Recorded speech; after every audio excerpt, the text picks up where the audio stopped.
Petri Wine brings you Basil Rathbone and the New Adventures of Sherlock Holmes.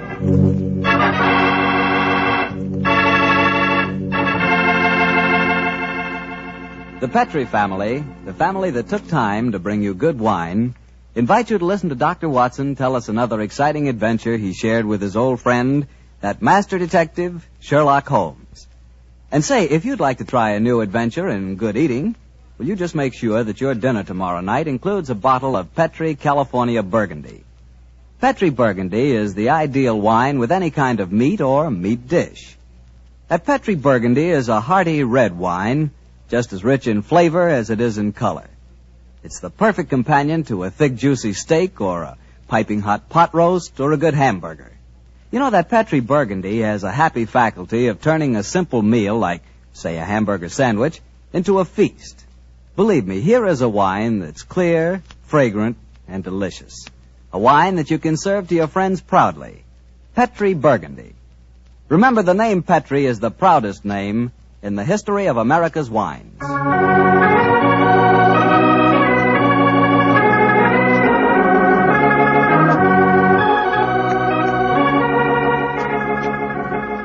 And now let's join our good friend, Dr. Watson. I'm out here on the patio, Mr. Bartell. Well, I see you're making the most of a wonderful evening, Doctor. Oh, yes, my boy. It's pleasant to sit out here on a summer's night with a good friend and a pipe, a bottle of wine. Help yourself to a glass and sit down. Thank you, sir. All ready with tonight's new Sherlock Holmes adventure, Doctor? Yes, and a strange story it is. It was in the autumn of 1899, Mr. Bartell, that I decided both as doctor and friend that Sherlock Holmes was in desperate need of a holiday. He'd really been overdoing it, huh? Oh, yes, my boy. It had been an unusually busy year, and at the time my story begins, Holmes was suffering from complete exhaustion. So, my boy, towards the end of October in that year, we found ourselves in the charming city of Kazanlak, capital of the small Balkan kingdom of Grozny. A few nights after our arrival, I remember Pavlu Krasnodar, Groznian Minister of Police, took us to hear the singing of a certain young Hungarian opera star, Miss Lily Rayner, who was then touring Europe. At our table was her fiancé, the charming young aristocrat Prince Stefano. And it was very easy to see as he sat there listening to the song that the boy was head over heels in love. It is a haunting melody that she sang, Mr. Bartell. I can almost hear it now.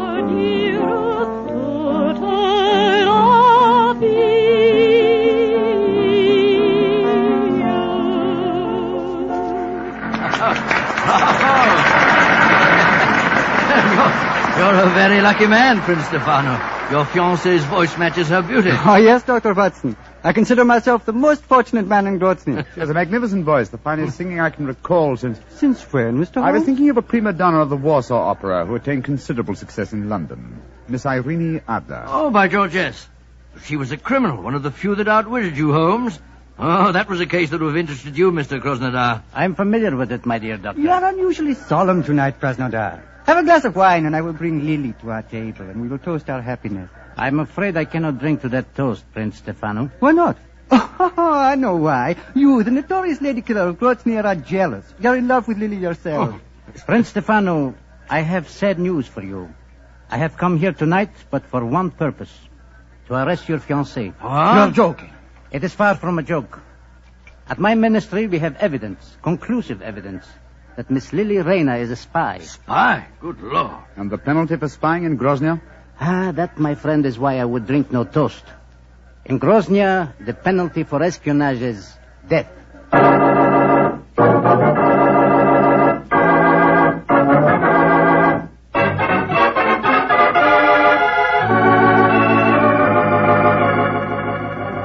Yes, I know, but Holmes, you must do something to save that girl. You can't just turn in for the night without trying to help her in some way. They might shoot her in the morning. Krasnodar's no fool. Since he's made the arrest, obviously he has a watertight case against the girl. I suppose so. One last pipe. You know, Holmes, I couldn't understand her fiancé's behavior. He didn't do a thing. Just stood there and let Krasnodar arrest the girl. What could he have done? Krasnodar is commissioner of police. There was no point in arguing with him until the evidence had been examined. I imagine the prince will try and pull some political strings. After all, Grozny... Come in. Oh, who's this now? Oh, you wish to speak to me? Mr. Sherlock Holmes, I've come to talk to you about my baby. My name is Martha Greggett. Your baby? Oh, Mr. Holmes doesn't... Oh, my baby, she is 20 years old, and she is flaxen-haired and beautiful. Oh, that's an entirely different matter. We'll be delighted to help you, delighted. Sit down, won't you? On whose behalf have you come to me? Poor Lily Rayner. Lily Rayner? Well, that's the girl who's arrested tonight. I am only her dresser. And yet I'm Martha Greggett. I'm her mother and father. I have toured Europe with her ever since she left Vienna. She sent you to me tonight, I suppose. Yes, Mr. Holmes. She said you would understand. What does she mean by that, I wonder? She said that Mr. Holmes would take care that a talent like hers should not perish, just because she had broken a few laws. In other words, she wishes me to establish her innocence in the same breath as she confesses her guilt. I'm afraid I don't take that sort of plant. Good night to you.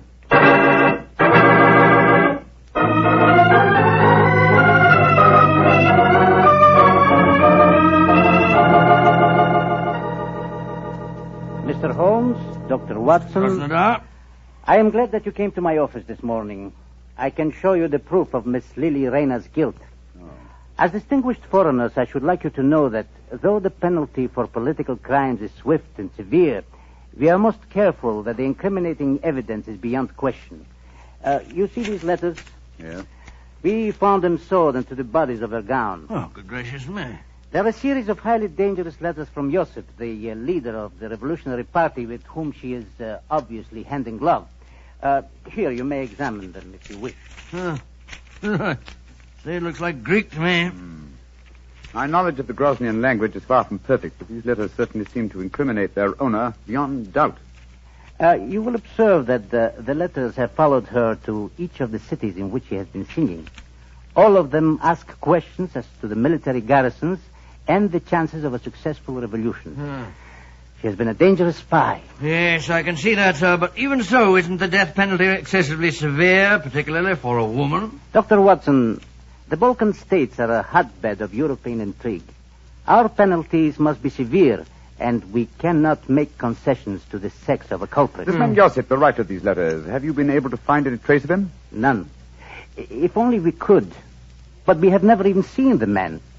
However, we are fortunate to trap his assistant and apparently the lady of his choice. Lady of his choice? But she was engaged to Prince Stefano. Undoubtedly a blind. In her home, we found an unsigned love letter in English. It was in the same handwriting as these letters from Joseph. Are you satisfied, Watson? Well, I suppose. Obviously she's guilty. Well, there's no place for me in this affair, particularly when you consider that she made a virtual confession in sending her dresser to me last night. I suppose you're right, but just the same. If you want to trap this man Josip, I should think you'd be wiser to hold the girl as a hostage. It might bring him on the scene if he's afraid she'll talk. If you hang her, you'll never find him. Dr. Watson, in my country we found that prompt justice gets the best results. And for your edification, we do not hang in Groznia. No? The death penalty is exacted at the hands of a firing squad. And when is the execution to take place? You have timed your visit well, my friends. Please to step onto the balcony. Oh, dear.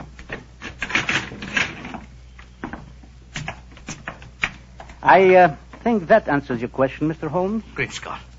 Against the wall, blindfolded, with a firing squad before her. It's Lily Rayner. Grosnian justice indeed moves swiftly, Mr. Krasnodar. It has to, my friend. Capitano! Hospritov? Great heavens, I can't watch this. I don't care what she's done. I don't want to see it. Up! Two! First! Up!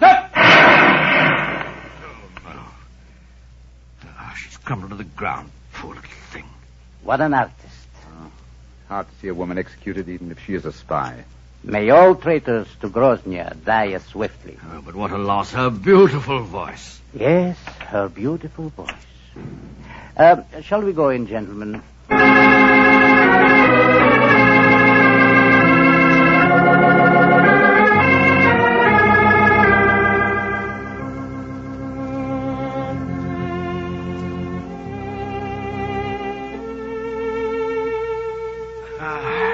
You know, Holmes, I can still see that poor girl as she crumbled before the firing squad. So can I, old chap. That's her song you're playing, isn't it? Yes, melody still haunts me.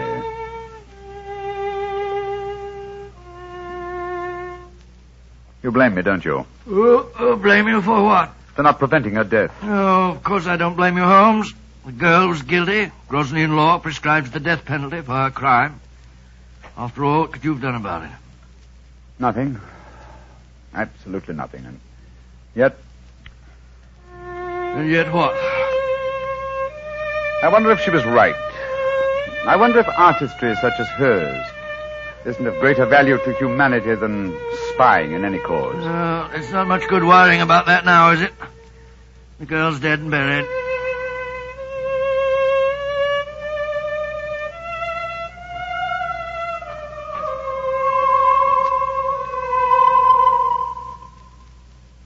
Watson. What's the matter, Holmes? Did you hear that? I hear what? I could swear that I heard the dead girl's voice. She was singing her song to my accompaniment. Oh, dear. Your nerves must be in a very bad state, Holmes. Hearing voices indeed. You'd better turn in for the night. Perhaps. It's well, it may be more my conscience than my nerves. I'll give you a sleeping draught if you like. No, my dear Shepard. I'm all right. It's funny, though. I could have sworn that... Oh, well. Play some more of that tune, will you, Holmes?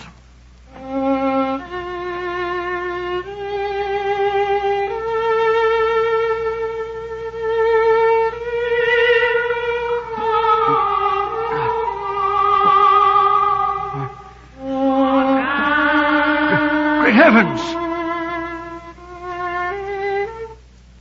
Uh-huh. You heard it this time, eh, Watson? Of course I did. It was her voice. There's no mistaking it. Holmes, I don't believe in ghosts, and yet I could swear... Listen. Good Lord. It is her. Shh. Avenge my death. Do not let them go unpunished that kill me. Who are you? Where are you? In the air about you. Avenge my death. Strike a match, Sherlock Watson. Holmes. Strike a match. Yes. Light the gas. Look. There in the moonlight, moving past the window. It's the figure of that girl that was shot to death. A match, Watson. I'll guard the door. There. Gas is lighted, but she's vanished, Holmes. And not by means of this door. We're standing in front of it. And there's no other exit from the room. Holmes, I don't like this. We're dabbling in the supernatural. Stop trembling, Watson. Whatever the explanation for this may be, one thing at least I find quite fascinating. And what's that? It's the first time in my career that I've ever had a ghost for a client.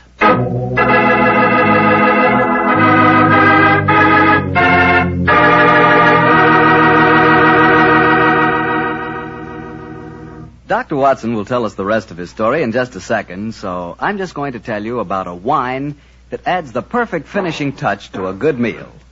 Petri California Muscatel. With its sunshiny golden color and its full aroma, you just know Petri Muscatel is going to taste good. And it really does. The flavor of big, plump muscat grapes picked when they're full to bursting with luscious juice. For the wine that everybody likes, serve Petri Muscatel. You know it's good if it's Petri. Well, Dr. Watson, so you had a ghostly visitor calling on you at the hotel that night, huh? Yes, my boy, and I confess I was so badly shaken by the experience that I hardly slept a wink all night. Well, the next morning, after an early breakfast, Holmes and I located the proprietor of our hotel and began to question him as to the history of the building. I've admired the architecture of this building ever since we came here. A house of this period would undoubtedly have been built with secret passages and staircases. I confess that I know of one secret staircase there. There may well be others. Indeed, and where's the one you know of? You wish to explore it, gentlemen? Oh, very much. My friend and I are most interested in such things. Follow me, please. These stairs lead to our wine cellars. Thousands of feet have tramped up and down these steps. Only a select few know that behind this tapestry here... behind this tapestry, gentlemen, is apparently a solid wall. But the wall is not solid. You have a match, perhaps. Oh, yes, of course. Here you are. We keep a candle here in this niche for just such an occasion as this. So, please hold back tapestry, sir. Oh, I've got it. Thank you. Now, let me see. 1, 2, 3, 4. The fourth brick up from the stair. I press it so, and... Look, Holmes. Great Scott, a section of the wall swinging up. Disclosing a stairway behind it. Ingenious. There, gentlemen. Allow me to give you the candle. But aren't you going to lead the way? No, sir. I'm not going to lead the way, thank you. I have owned this hotel for 32 years, and yet I have never explored this stairway. Why, sir? Is it reputed to be haunted? Yes, it is supposed to be haunted. The candle, gentlemen. Thank you. Yes, I'm much obliged to you. Come on, Watson. I shall wait here. I don't think I care for this, Holmes. Frightfully dark in here. It's damp and mouldy, too. Look, Watson. Look here. Where? This landing. Landing? Nothing but dust and cobwebs. Closer, old chap. There's the faint imprint of a woman's heel here. Oh, by George, yes.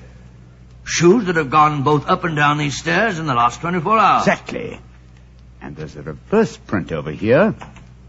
This, my dear chap, I think accounts for the appearance and disappearance of our visitor last night. Yes, but Holmes, it was the singer, Lily Rayner. Yet we saw her shot yesterday morning. Rubbish, Watson, rubbish. What have we to do with walking corpses? Come on, old fellow. Let's see where this stairway leads us to. I know, but then what did we see if we didn't see a ghost last night? That, my dear chap, is what we have to find out. Wait a minute. Staircase ends here. That's strange. Yes, and against a blank wall. That doesn't make sense. And yet the entrance to this stairway was an apparent blank wall, too, remember? Let's see if the same formula will do the same trick here. What was it? Oh, yes. 1, 2, 3, 4. Yeah, 4 bricks up from the step. I press so and... Open sesame! The wall swinging back again. What do we see? Another tapestry. A tapestry that seems very familiar. Well, I should say so. This hidden door leads into your very own bedroom. Exactly, my dear chap.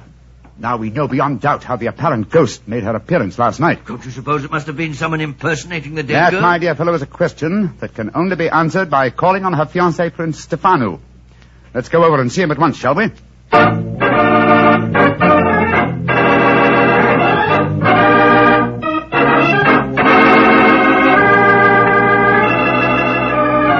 Prince Stefano, I dislike to intrude upon your personal tragedy, but I must ask you a few questions.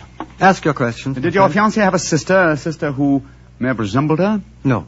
She had no living relatives at all, Mr. Holmes. Well, tell me this. Who inherits her estate, sir? Her dresser. A faithful old woman by the name of Martha Gregor, who looked after her for some years. I see. Did Miss Rayner have an understudy? As a singer, she could have no understudy. She was irreplaceable. You say as a singer.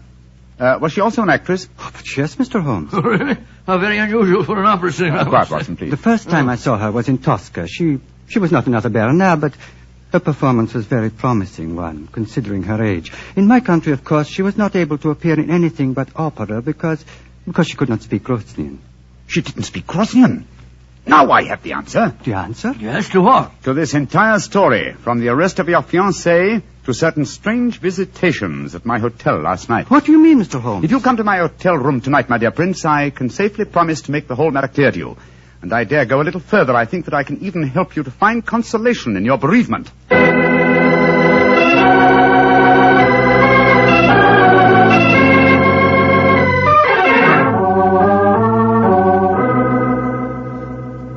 Ladies and gentlemen, I can see that you wonder why Dr. Watson and I have asked you to come here to our hotel tonight. As Minister of Police, I should be stupid if I did not realize that since your other two guests are the Prince Stefano and Martha Gregor, the dead girl's dresser, that this meeting has some bearing on the execution of Miss Lily Rayner. I should prefer to say her murder. Ladies and gentlemen, if you please, I should like to make my own position in this matter quite clear. 2 nights ago, you, Martha, came to me on behalf of Miss Lily Rayner to solicit my aid. I, convinced that she was guilty, refused that aid. Yesterday morning, she died before a firing squad. Last night, her ghost appeared to me here in this room and asked me to avenge her death. Her ghost? What nonsense are you talking? It would be no surprise to me if her poor murdered soul came back from the grave to ask for justice, sir. I saw her, my good woman, almost as clearly as I see you all now. I agree with Krasnodar. To talk of ghosts is beyond belief. Please let me finish. When I had this visitation last night, I decided to investigate the case thoroughly. I did so today, and I can assure you that Miss Rayner paid for a crime she did not commit. What grounds do you have for saying that, Mr. Holmes? The letters that were supposedly written to her were in the Grosnian language, and yet today Prince Stefano informed me that she could not appear in the theater here because she did not speak the language. But those letters were sewed into her bodice, Holmes. That's true, my dear fellow. And who was the only person who had the opportunity to do that?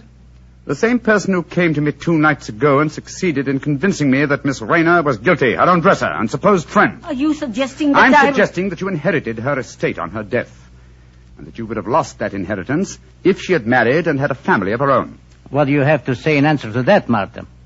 That I am among madmen. This talk of ghosts proves it. Very well, then. Let the ghosts support my theories. Hand me the violin, will you, Watson, old fellow? Oh, yes, of course. Thank you. And now, turn down the gas light. Right, sure. That's it. And listen.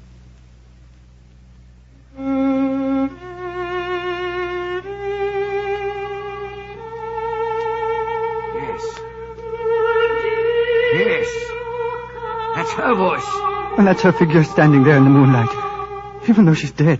Now, what do you say, Martha? Aren't you responsible for her death? If a ghost can sing, I'm sure it can also talk. I did do it. The letters belong to me. I sacrificed my own baby for gold. May heaven have mercy on my soul. A confession in front of 4 witnesses. Why not take her away, Krasnodar? We'll testify later. I will. Come with me, Martha. I killed my own baby. I deserve to die. Well, shall I turn up the gas, Holmes? Ask Prince Stefano. No. Do not turn it up. I've seen and heard the ghost of my beloved when the lights were down. I'm not afraid. Please play her melody again, Mr. Holmes.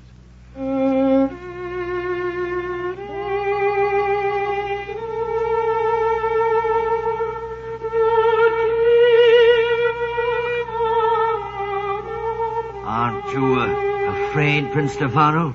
Why should I be afraid? Lily, my beloved, your spirit I know can be no evil one. I love it as I loved you living. The pleasure of love lasts but an instant. Love's regrets last for a lifetime. This is now my lifetime, brightened by your gracious ghost. I'm sure this is a very touching scene, but it's getting dreadfully maudlin. All right, Miss Rayner. You may come from behind the tapestry now. Watson, old chap, turn up the gaslight. There's a good fellow. Right, you are, Holmes. Prince Stefano, permit me to reintroduce you to your far-from-ghostly fiancée, Miss Lily Rayner. Lily, my beloved, you're not dead. No, I am not dead. Though I cannot see how Sherlock Holmes fathomed my secret. And there, my dear young lady, you're in exactly the same boat as I am. Surely the answer is obvious. You gave me the key yourself, Prince Stefano. I did, but how, Mr. Holmes? When you informed me that Miss Rayner had once played the title role in Tosca. Tosca? What's that got to do with anything, Consider Holmes? the plot, Watson. A minister of police who is very susceptible to a lady's charms arranges a false execution. Knowing Mr. Krasnodar's weakness, Miss Rayner, you prevailed upon him to do likewise. Well, then the whole execution was a piece of pantomime. The rifles must have contained blanks. That's right, old fellow. And what should have heightened my suspicion, Miss Rayner, was the fact that at the moment of your apparent death, Mr. Krasnodar quoted a line from Tosca. He said, "What an artist." I was not perceptive enough at the time to evaluate the remark correctly, I'm afraid. When the simulated execution took place, you were free, but assumed dead. But why should I indulge in such a trick, Mr. Holmes? You reasoned that had you come to me directly, I might easily have turned you over as a fugitive from justice. And when you decided to dramatize the situation and appear last night as an apparent ghost, you knew it would, well, at the very least, stimulate my curiosity. It would cause me to investigate the matter and possibly to learn the truth and clear you from suspicion. Well, yes, but Holmes, if she's innocent, how about the love letter in English, which was in the handwriting of Josip, the revolutionary leader? Well, I can see only one explanation for that. You, Prince Stefano, are that mysterious revolutionary Josip. Stefano! Oh, no, that is not possible. Mr. Holmes, you're a visitor in my country. I do not suppose you will be staying here much longer. Stefano, all these months you deceived me. Silence, Lily. Gentlemen, I hope for your own sake you will not be staying here much longer. Oh. I've been threatened by far more imposing adversaries than you, Prince Stefano. I suggest that you leave my room. It's none of my business dabbling in Grosnian political affairs. Your secret is safe. In any case, I came to Grosnia for a holiday. Goodbye. Goodbye, Mr. Holmes. For my soul, Holmes, if we were in London, you wouldn't behave in this offhand way. But we're in Grosnia, old chap, aren't we? Hand me the violin, will you? All right, here you are. Thanks. You know, Watson, I've only had professional dealings with 2 singers in my life. The first was Irene Adler, and she fooled me. Oh, so cleverly. And this singer tried to fool you and failed dismally. Seems to me the score's about even. No, old chap, no. This one was an amateur. Irene Adler will always be the woman. Ah, well, I think that's enough excitement for one day, don't you? After all, I am supposed to be taking a holiday.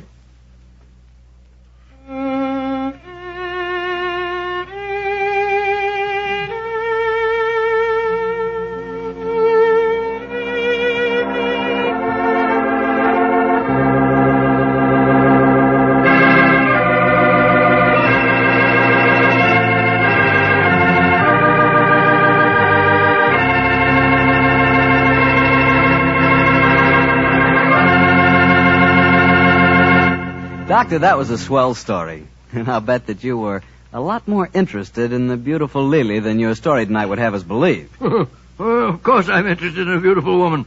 But then what man isn't? Check. But don't worry about me, Mr. Bartell. You know, being a family man, I just naturally associate a beautiful woman and home. And that makes me think of hospitality. Well, what do you mean by that? Well, according to you, I'm interested in home life. You're primarily interested in wine. Put us together, and we're interested in... Wine in the home. Isn't that an important part of hospitality? That I admit. But remember, my interest in wine is entirely an interest in good wine. In Petri wine, to be exact. Because I know all about Petri wine. I know that the Petri family has been making wine for generations. With the Petri family, the growing of perfect sun-ripened grapes and the art of turning those grapes into fragrant, delicious wine is a heritage. It's a heritage handed down from father to son, from father to son. The skills of those generations of winemaking are evident in every drop of Petri wine. The name Petri on a bottle of wine is more than a trademark. It's the personal assurance of the Petri family that Petri wine is always good wine. But you'll discover that for yourself. You'll learn that no matter what type wine you prefer, you'll like it better when it's a Petri wine. Because Petri took time to bring you good wine. Well, Dr. Watson, what new Sherlock Holmes adventure do you have lined up for us next week? Next week, Mr. Bartell, I'm going to tell you a most unusual story in which Sherlock Holmes crossed swords with a famous Frenchman and proved that although the English have been called a nation of shopkeepers, that a murder did not always prove to be a good bargain.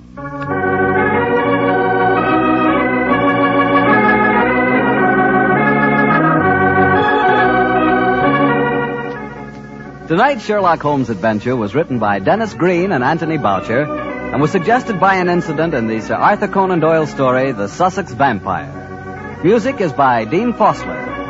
Mr. Rathbone appears through the courtesy of Metro-Goldwyn-Mayer, and tonight Dr. Watson was played by Mr. Joe Kearns, who substituted for Mr. Nigel Bruce. Mr. Bruce is scheduled to return to the program next week.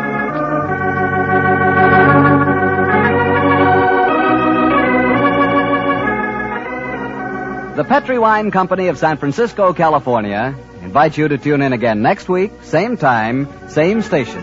Sherlock Holmes comes to you from our Hollywood studio. This is Harry Bartell saying goodnight for the Petri family. For a solid hour of exciting mystery dramas, listen every Monday on most of these same stations at 8 o'clock to Michael Shayne, followed immediately by Sherlock Holmes. This is the Mutual Broadcasting System.